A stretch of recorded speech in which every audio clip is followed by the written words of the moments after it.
I do get annoyed by certain bad beats and things, and I've certainly had my fair share, or even more than my fair share, I think. But you can't afford to let it affect you. I mean, poker is business, you know, there's money involved, and you have to keep a level head and keep your focus.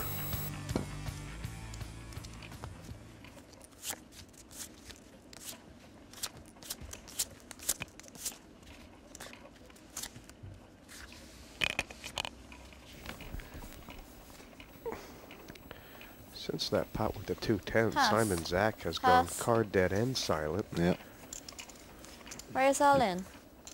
I like this. I Yeah. don't know if he's going So to I get said action, but If he gets two, whatever his two cards are, it's a fantastic move. I mean, Pass. you know, you've got Pass. enough chips now to make them think that they're not going to call you with a 10 queen or a queen jack. You know, they're going to throw them away. Big blind. If he wants, he's still got another bite at it. I tell you what, this is probably the best Kev Atkin has felt since about the 2-4 level. I know he doesn't have that many chips, but mentally he feels like he's got some momentum behind him.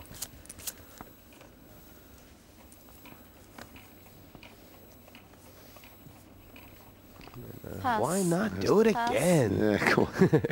Go on.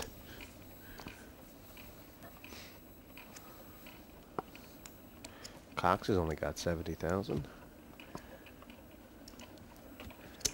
No. Right, it's 26. Well, he's the kind of guy that likes to make things Pass. complicated. He wants to give himself options. And Call. I mean, obviously, if Cox had gone all in, Simon Zach couldn't call. So, did he want to call here, or? No, you don't want to call with a pair of threes. Definitely not. Will he move if Simon Zach checks? Check. Yeah. All in. No, he can't call. Talk about, he's played with fire there, Cox, but it's worked out. He's picked up 20,000 extra, hasn't he? So, Pass. You know, I know again you're sitting here looking at the monitors, but he only had a few chips left behind him when he made the move, Coxie, and then Simon's called him. You know, you know that if he's going to check first, the action's on him at first. So if he thinks he's going to be checking, he knows Coxie's going to go all in. So wouldn't it be better off putting him all in pre-flop, and at least you're going to see the river? Do you know what I mean? If you, so I'll say about this game, if you do actually take your time and think about it all and see how many chips people have got before you make your bets, it is quite easy to play Pass. yeah, I mean, Simon Zach definitely had pot odds to call there, as it turned out. He would have liked to see 2 more cards, wouldn't he? Yeah, he can't Pass. call once the betting goes that way. He has to throw his cards away. But if he gets him all in pre-flop, at least he's going to see the river. Pass. Call. Check. Could have also played stop and go and decided to lead at it on the flop no matter what. Yeah. And, Yeah. and another blind on blind here. There's been a lot of infighting in the blinds this game. It's either been Zach and Pyra or Cox and Keown. Check. And I'll tell you what, if a spade comes, it's going to be very Well, if it's an exciting. ace or a king of spades, yeah, you get a bit of action. Pyra's Five. hand is much better than Simon Zach's, right? Oh, look at that move. Raise all in. And, He might call it for the simple reason he's got the baked bean. You know, he's got bottom pair, well, middle pair. it's hard for Zach to be beating him both ways, isn't it? Unless Zach has flopped a flush. I mean, there's almost no hand that 50, Zach could have that 70, 80. is a better pair and a better Yeah, draw. but then he can't. I don't think Andy's going to be putting him on an ace or a king, is he? Because otherwise he'd have raised his blind. You with me? So Yeah. that's what I'm saying. If you analyse it all, I'd put him on either one spade, or he could have hit any of this. So But on the other hand, isn't the bet too big for Pyra to call with only a spade live? that's how he thinks, isn't it? You know, you can look at it the way where how it actually is. The other guy's just making one move on him, and his 5 could be in front. Yeah, I mean, if Zach had a really big hand. Huh. He's a good pass. Good pass, he said. You know, as soon as they say that, they got nothing, don't you? And How many more chips was it, Jesse, to call? it was about 80,000, I think. No, you can't call it. Maybe 70,000. But I would imagine that Simon Zach now feels like he's gotten just about even with Andy Pyra. And that was the first one he'd taken out of his hide in a while. Maybe, Ian, the deciding factor was that Pyra could fold and still have 200,000. Oh yeah, yeah. You know, he's 100. You know, 99 times out of 100, he's played it exactly Raise right. 26.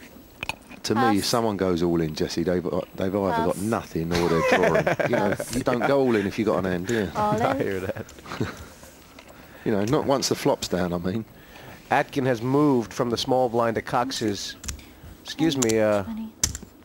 No, it's Cox who moved, made a raise under the gun, and Atkin called all in from the big blind. He's got Cox dominated here. 35 more.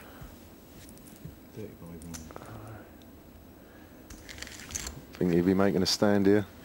Yeah, I got this completely wrong. It's a re-raise all in from Atkin, and Cox is now trying to decide if it's worth the price. It's 35,000 to win 92. Well, you know that don't rub with me, the odds. Right. You know, you either think you're in front or you don't. It wouldn't worry me if I was getting 4 to 1 here. If I didn't fancy it, I'd throw it away.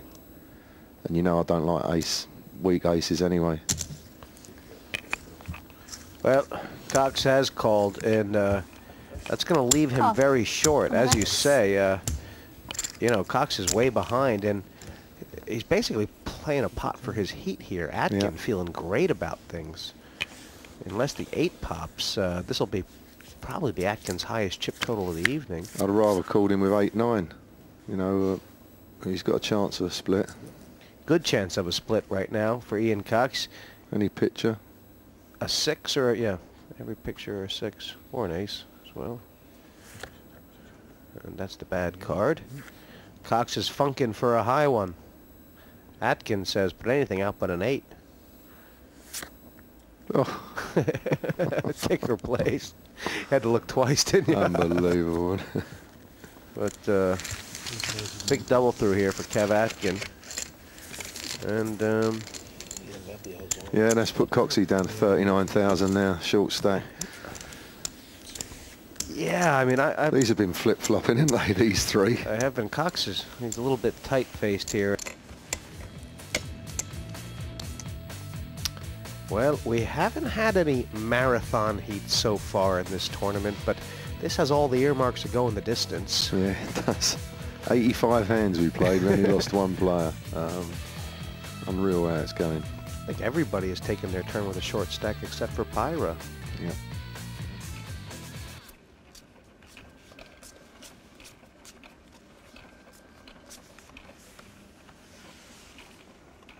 The fact is, Andy's got about 170,000. It's not that much of a stack, but you know, if he spends 40,000 trying to get to 240,000, Yeah. it's not going to hurt him that much, but it could really help him.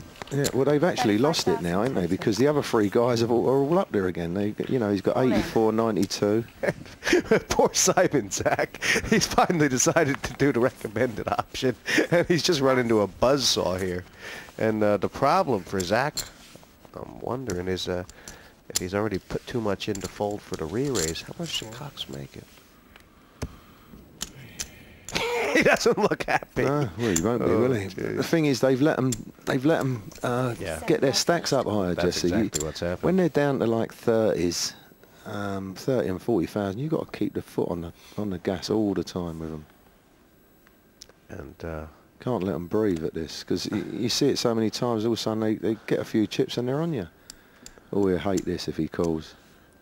well, it's about 50,000. It's exactly half. Oh gosh, it would really cripple Simon Zach. He's got to think he's behind, Jesse, whatever happens, but What I can't noise? think he'll call myself. It'd be dire, wouldn't it? I mean, he wouldn't expect to be this far behind, but Guess there's always that possibility. I think he passed.